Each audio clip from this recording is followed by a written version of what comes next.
my friends. This is Deepak Chopra. My great delight today to speak with Erez Safar and this beautiful book that he has written, Light of the Infinite, The Exodus of Darkness. I love the title and Thank you. especially the subtitle. I have read your previous book. I don't have it here. That's how we got connected. So Yeah. first, congratulations. And I think our audience would love to know a little bit about your life. You're obviously well known in your own ecosystem, but let's see what you can tell us a little bit about your life. I read your life here. Yeah, in the You grew up, introduction, this your is the father first one. was, yeah. Sure. But let's go over it a little bit. Sure. So I can start previous to writing the books. I started, I guess the first jump into the creative space was through music. And I had actually gone to, my dad was a rabbi in the Navy, so we traveled. I was born in San Diego. A month later, we moved to Japan and then Charleston in Italy. And he was a conservative rabbi who went to the JTS that was partnered with Columbia University. And he learned with Avram Joshua Heschel, who I think, I sent you that post with Martin Luther King Yeah. on that day. And he's just massive inspiration. And basically my dad wanted to raise us when he could put us in environments where there was Torah learning, Jewish learning, kosher food. So obviously that wasn't always, we weren't always able to do that. But in the instances when we could, then I was sort of surrounded in this community and got a sense of like living through Torah and like in the cycle of the Jewish cycle and how that revolves around reading the Torah and all that. So music actually jumped in because I went to, when we were living in Maryland where he retired, I went to yeshiva. So the first half of the day is learning the Talmud, the oral Torah, and all the different teachings as well as the written Torah. And I actually got kicked out of all the Jewish schools, 3 schools, I think, freshman year. So I ended up going to a non-Jewish school, and it ended 4 hours earlier than the Jewish school. So I just had all this extra time, and I bought like a 4-track drum set, guitar, keyboard, and all this. And I just started composing songs, just me playing all of the parts. And that's kind of when I fell in love with just creation and tapping into, just seeing how you can write and create music and how it flows to you from this space that you don't understand at that age, and this book series was really, unfortunately, inspired by my ex-wife mom. When she passed away, it was a Yortzeit, which is like the commemoration of a loss. So it was a year after she passed. And I wrote what would become the first chapter of this book. And at the time, I never thought I would write like Torah or Jewish mysticism or Kabbalah type of writing, So it was also just opening myself to this possibility where it's like, I never thought that would happen, but it did. And then unfortunately, my mom passed away shortly after. And that was when I devoted myself to learning and continuously staying in this space where I can hopefully learn things that this ancient Jewish mysticism and this wisdom that I could bring to other people that are in constant states of, disconnect and sometimes depression. And that was really what inspired the series. And it just kept flowing from there, basically. So, I've read both your books by now, and I'm a student actually of both Jewish mysticism and its connection to other forms of mysticism, which I'll talk about in a bit. But for those who are not, familiar with Jewish mysticism, I know this book will make total sense to anyone in the Jewish community or the Hasidic community or the mystical aspects of Judaism. But those who are outside that, what can they expect to learn from your books, and how can they benefit? Sure. So, I mean, one of the things that resonated with me the most and was kind of a turning point when I'm reading, with Judaism, you're reading the different portions of the Torah every week, right? So it's split amongst the weeks. So you're sort of existing in these energies and these stories. And, depending how you grew up, most people are reading these as maybe historical, but just these stories that happen at one point, and we're supposed to learn something through them. But the Kabbalistic approach really is that these stories are happening at all times. And the Baal Shem Tov, he's the Hasidic master, actually, the one that inspired all the different branches of Hasidut came from the Baal Shem Tov. And when Purim is kind of our Halloween, it's Nafochu, so we're like flipping everything. It's actually this space in Kabbalistic terms, it's the 50th gate. It's the space of full wisdom of everything is all good. There's no separations in that space. It's the redemptive state. So Purim is kind of this story and this holiday where you're going into that space, but so there's a custom to like drink and it's be merry, but it's also to reach this space where there's no differentiation and it's like beyond wisdom, right? So also when we read the Megillah, it's this story of Queen Esther, and people know this story, but the halakha, the law, is that somebody who reads it backwards, they haven't fulfilled the obligation to read it.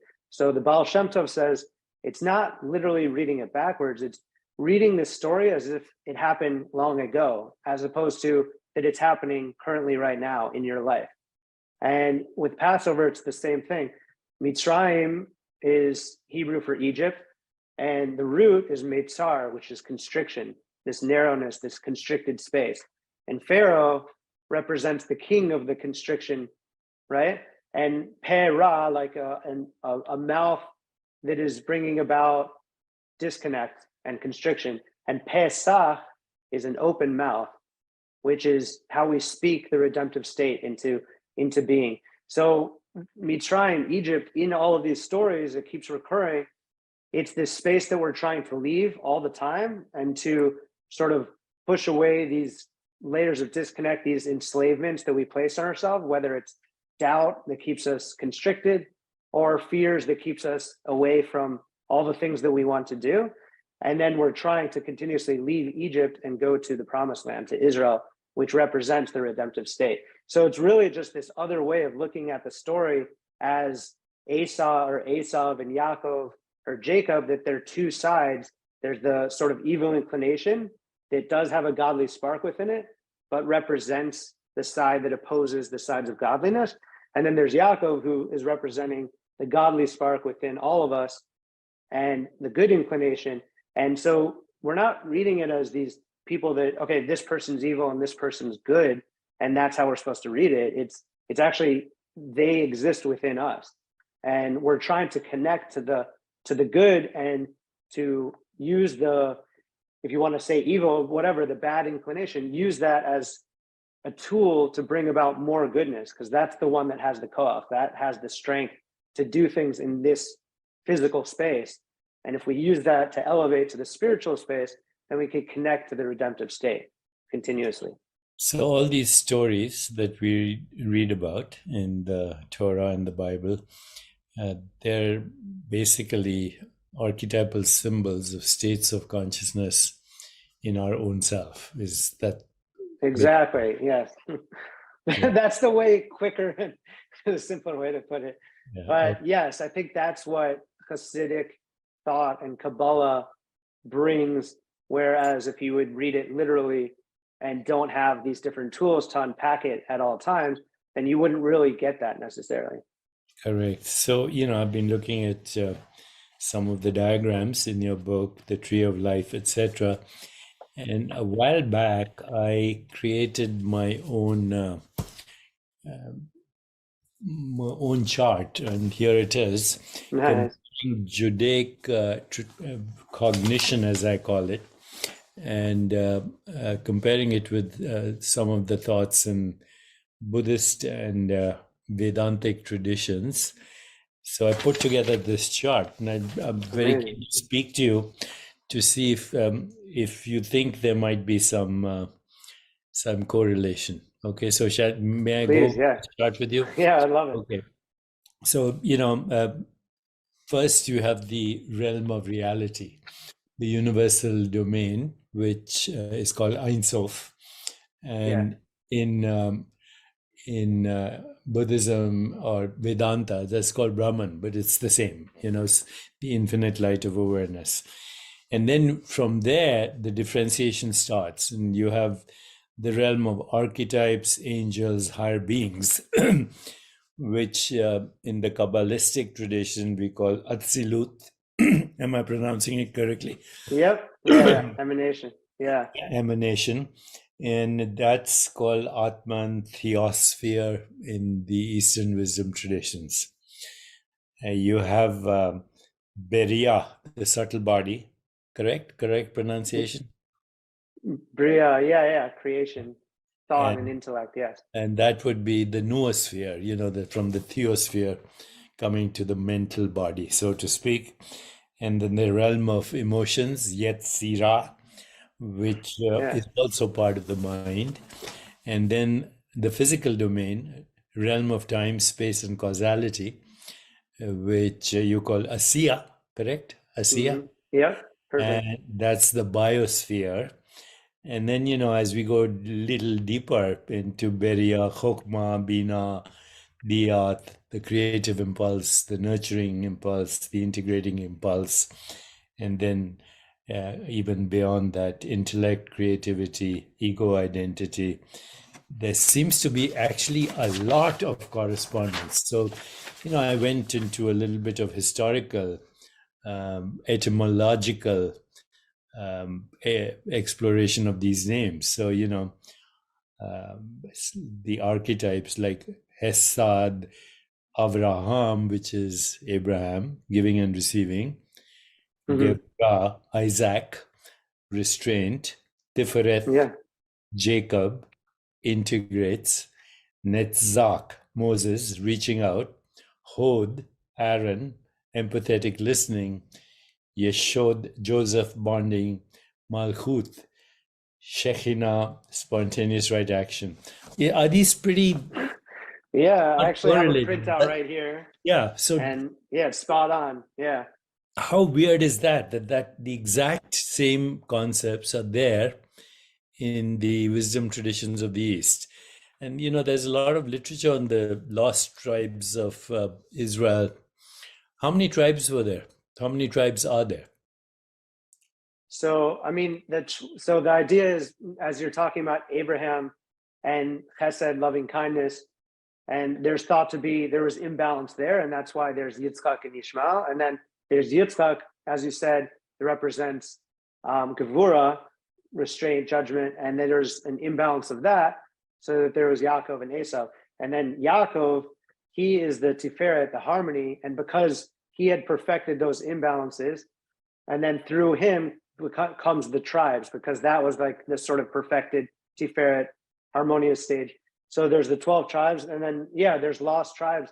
And the reason why I think there's so many correlations is because these thoughts and ideas are coming from Abraham, and all the Abrahamic faiths and all the different sort of thoughts and different religions and modes of thinking are coming from the exact same space. So it does make sense that, of course, there's all those correlations. And the reason why actually the whole story of Joseph, and why his brothers sold him into slavery and why they're sort of against him was actually because they thought that he was the continuation of that imbalance where there's going to be Abraham and then Ishmael and Yitzchak, and then Yitzchak and then Esav and Yaakov. So they thought it continued with Yosef, but he was actually a continuation of Yaakov, who already had perfected that state. In India, we use the word Yehudi frequently to refer to Jews. And, India has a tradition of Jews going back a long time. There's a town in Kerala called Jewtown in Cochin, and people refer to them as Yehudis. There's also the Jewish tradition in Calcutta, Bengal, that goes back a few thousand years.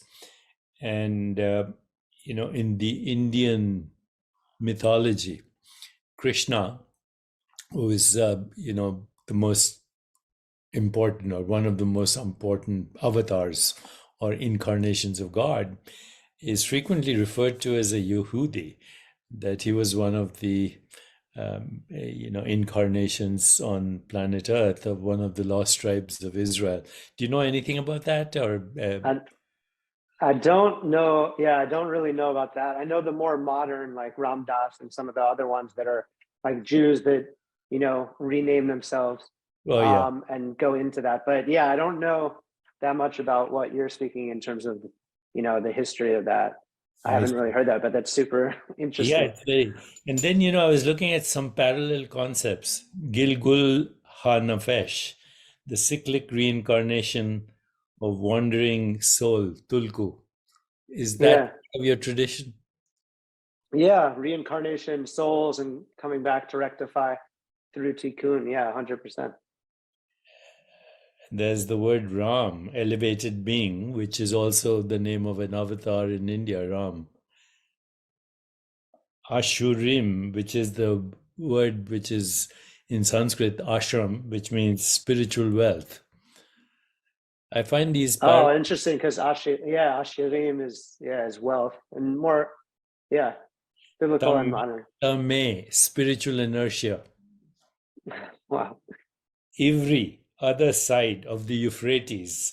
Hindu, other side of the Indus. Same thing.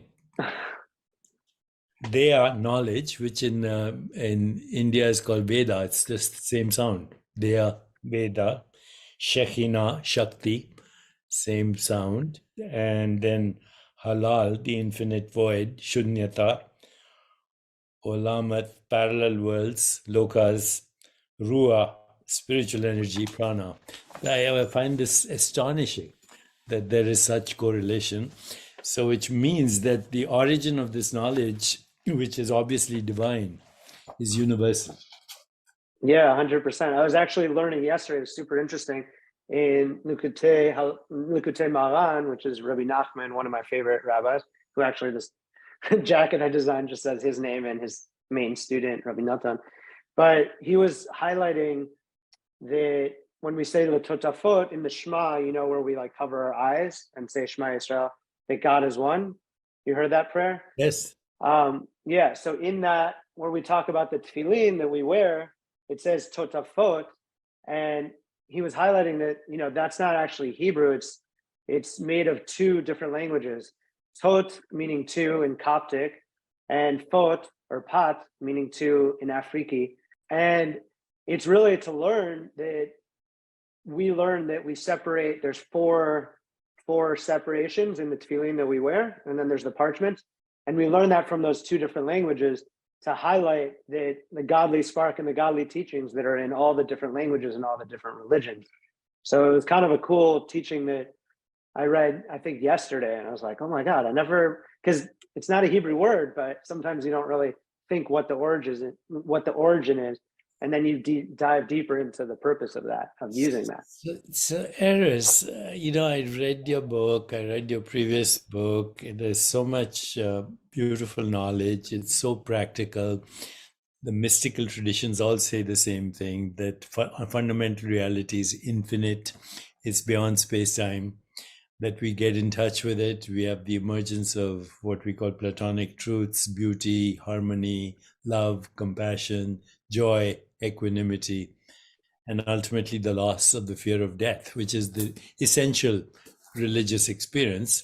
And it's common to all. So, given that, and given this profound knowledge, how come thousands of years later, today, we're still kind of fighting with each other? We're kind of, Yeah, right. rushing to extinction with climate change and war and terrorism, mechanized death and poison in the food chain. What do you think is ultimately the solution, or is there a solution? Because the reality is one. It's just used Yeah. different words. Even the words are similar, actually. You can't even, if you go to the etymology of the word, they have the same sound, the same origin. Why are we so insane given this precious wisdom that comes directly from the divine? Right. So yeah, I think about this a lot. There's this teaching that we get touched almost by an angel, this marking on our lip, that we get taught all of these teachings that you've just spoken about. And then right when we're about to get born, we sort of like lose it all. And I guess that's in a way to maintain free will, because if we knew all of these things, then we would be just angels and we wouldn't be in this space to rectify the separations and all this sorts of stuff. But I think, when each person's born, they have to figure this out for themselves. And I think now in this generation for sure, and as we saw even in previous ones, it takes so long for people to reach that because physicality separates us. It's the soul that unites us, right? So when we're born, we're not jumping right into wisdom of spirituality and the soul from ourselves, but it is there. We have to, if we can take off those layers and everything, we can get there. But I think because we're all on such different timelines, a lot of people are just separated by physicality and all of the things that they're focusing on, all the things that separates us, and it creates all this animosity and fear of the other as opposed to love of the thing that unites us. But yeah, I mean, I really, of course, don't have the answer for it, but it's when it basically in Judaism, in Kabbalah, it's called klipa, right? So that's the shell that's covering the godly awareness. And in your book, The 7 Spiritual Laws of Success, I remember you talk about, the divinity and success and happiness being the awareness of divinity, right?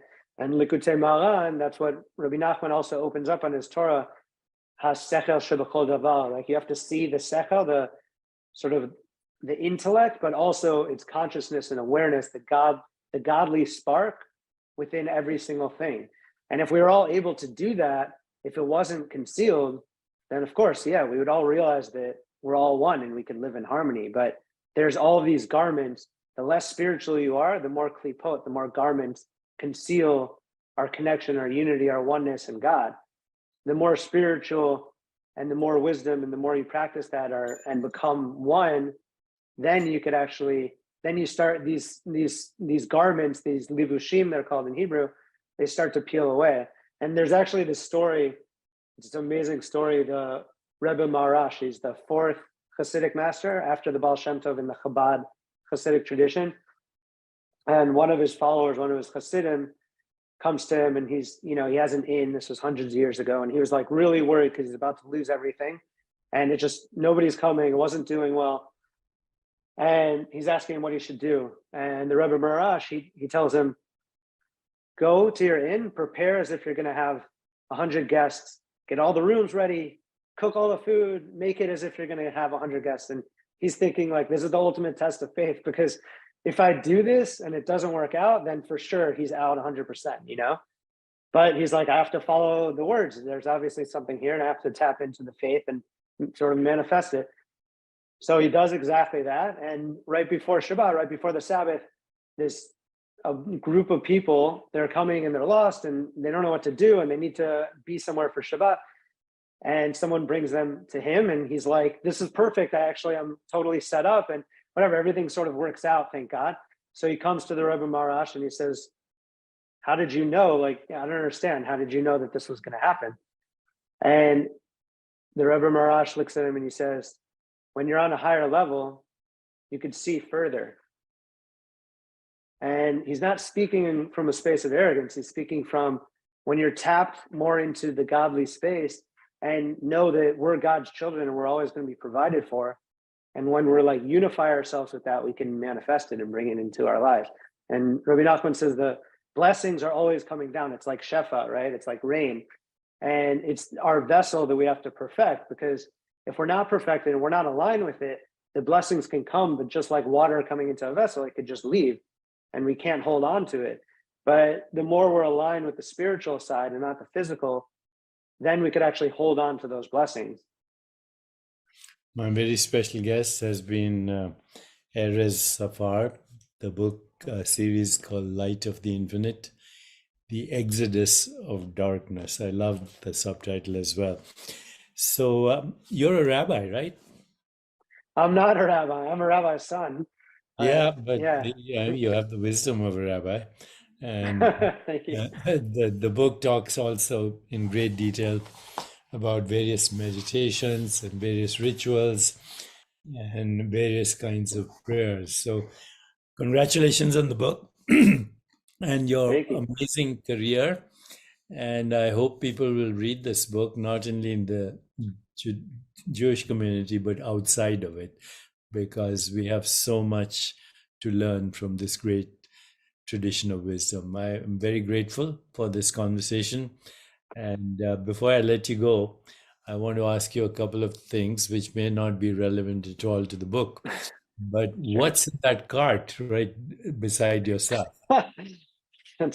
Yeah, so I had an art gallery for 6 years, Banks Gallery and Gallery 38. So this card is just full of spray cans and an old school TV. I was gonna set up on the other side where it's more of like my music studio, but it was a bit busy, so I set up over here that just has minimally placed things, objects. But yeah, that's more my art background. And any special significance to that painting behind you? Oh, the Marc Chagall. Oh, that's a Chagall. So That's right. yeah, so I have a lithograph in the hallway, a bigger one with Moses and the tablets that I love. And I got after my mom passed, because Chagall was our favorite artist. So it was kind of like that we'd finally have this thing together in a sense. But yeah, Chagall's just one of my favorite artists. So it's all Well, kind of like a tribute to him. I'm looking at a very artistic scene, and that includes you as part of the art and your cap and everything else. My very special guest, once again, has been Erez Safar, based out of the stereophonic heart of Los Angeles. He's an award winning producer, best selling author of Light of the Infinite, Creative Machine, and Gallerist. Please pick up this book and get a little enlightenment. Thank you very much for joining me, Erez. Thank you so much. Massive honor.